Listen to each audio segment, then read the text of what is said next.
그러니까 첫 번째 전단벽이 이 부분에 앞부분에 있고 여기 뒤에는 뒷부분에 또 전단벽이 있죠. 그러면은 이 힘을 우리가 위에서 모여진 이 힘을 뒷부분에 있는 전단벽에 어떤 형태로 보내주게 되면 그 뒷부분에 있는 전단벽이 그 모여진 힘을 바닥으로 집안으로 보낼 수만 있으면 이 시스템의 횡저항 시스템은 안정적이게 되는 것이죠. 앞에서 모은 이 힘을 갖다가 이 슬래브를 통해서 다음 전단벽으로 보내줄 수가 있는 겁니다. 그러니까 이 F2, F3, F4에 다 합쳐진 힘은 이 슬래브를 지나서 이 다음 전단벽으로 오게 되는 것이죠. 그래서 여기에서 이 힘들이 여기에 있는 전단벽을 지나고 충력으로요. 그리고 여기에도 다시 그 슬래브에 철근을 배근해 줄 수가 있겠죠. 그래서 이 힘을 갖다 뒤로 끌어주고 여기 작용하는 F1도 여기 있는 슬래브를 통해서 오는 겁니다. 그래서 여기서 이제 생각을 하는 거죠. 합쳐진다고 생각을 해서 여기 F1부터 F4까지 다 합쳐진 힘이 이 전단벽을 통해서 이제 집안으로 전달이 되는 것이죠. 이렇게 만약에 우리가 앞에 부분 그러니까 그 필로티 구조물이 전단벽이 없는 시스템이었다면 기둥이 파괴될 수밖에 없던 상황인데 여기 뒤에 우리가 쓸 수 있는 전단벽이 있는 겁니다. 그 전단벽을 슬래브를 통해서 힘을 전달해 줌으로써 이 뒤에 있는 전단벽을 깨워주는 것이죠. 이 뒤에 있는 전단벽의 강도와 강성을 깨워줘서 이 전체 시스템의 횡저항 시스템을 구현해내는 겁니다. 이렇게 우리가 각 층의 그 힘의 흐름을 볼 수가 있고요. 여기서 이제 한 걸음 더 나아가서 우리가 이렇게도 생각해 볼 수가 있는 거죠. 우리가 이 시스템과 이 시스템을 따로 떼어서 생각해 볼 수가 있는 겁니다. 원래는 하나의 시스템이지만 두 시스템으로 나누어서 거기에서 전단력 선도가 어떻게 변하는지 그리고 또 모멘트 선도가 어떻게 변하는지 그것도 한번 공부한다는 느낌으로 한번 여기 밑에 표현을 해보도록 하겠습니다. 사실 이 힘의 흐름만 이해를 하고 있으면 그 디자인하는 데는 문제가 없지만 여러분들이 연습하는다는 그런 느낌으로 그리고 또 그 어떤 시스템에서 전단력과 모멘트 선도를 직관적으로 구할 수 있는 연습을 한다는 그런 느낌으로 한번 여기에서 이 첫 번째와 두 번째 시스템을 나누었을 때 각각의 전단력과 모멘트 선도는 어떻게 되는지 한번 연습해 보는 것도 좋을 것 같습니다.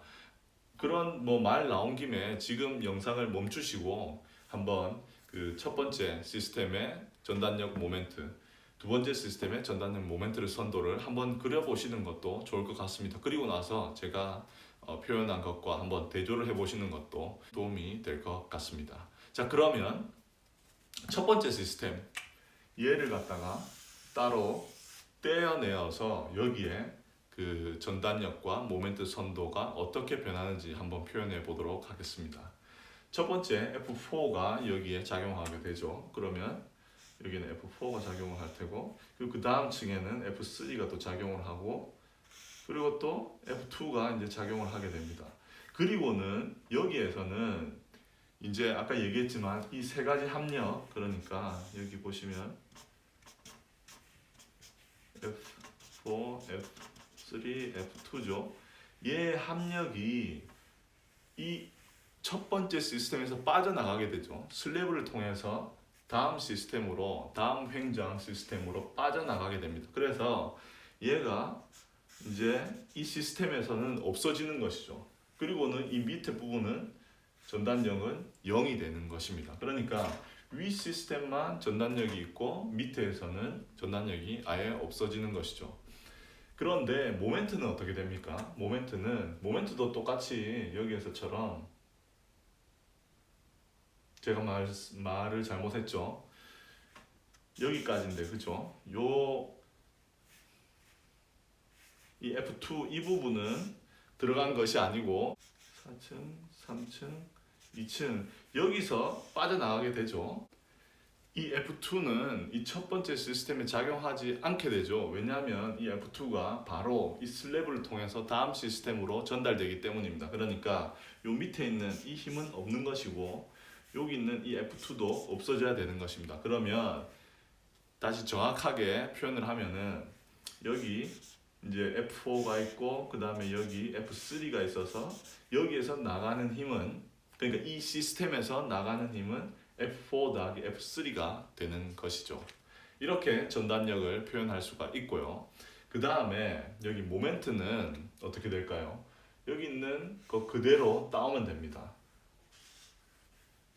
이렇게 되겠죠.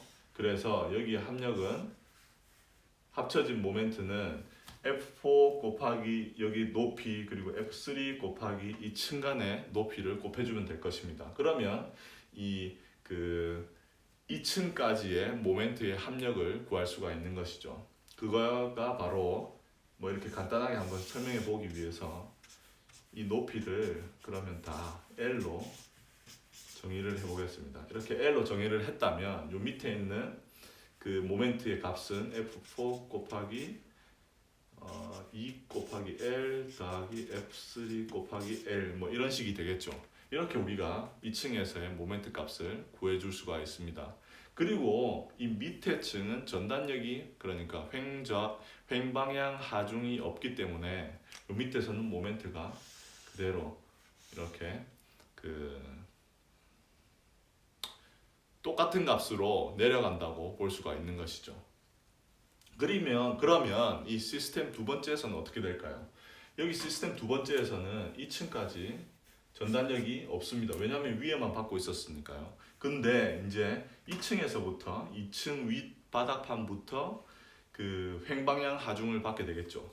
그래서 여기에서 어떤 힘이 오나요? 여기 F4, F3가 오고 그리고 또 슬랩을 통해서 on F2 여기까지 오게 됩니다. 그래서 얘는 한 이 정도의 값을 가지게 되겠죠.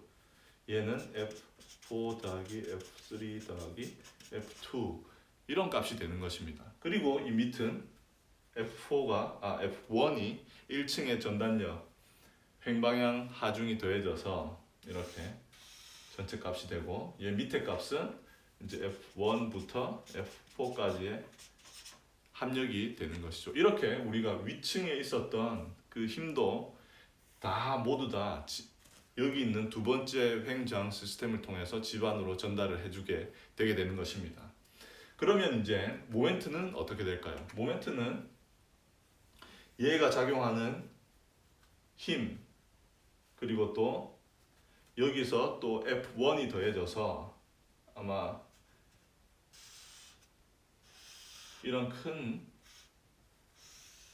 값이 되게 될 것입니다.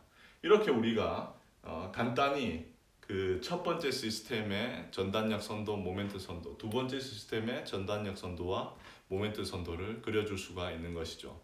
그렇다면은 우리가 디자인을 할 때 첫 번째 시스템에서는 전단벽에서 이 전단력을 고려해주고 여기 있는 모멘트를 고려해줘야 될 것이고요. 그리고 또 여기서 잊지 않아야 되는 게 여기 밑에 있는 모멘트입니다. 이 밑에도 모멘트가 작용하게 되죠. 그러면 이 모멘트는 어떻게 작용을 하나요? 충력과 압력으로 작용을 하게 되겠죠. 여기 있는 모멘트는 이런 큰 모멘트가 될 텐데 이 모멘트를 갖다가 우리가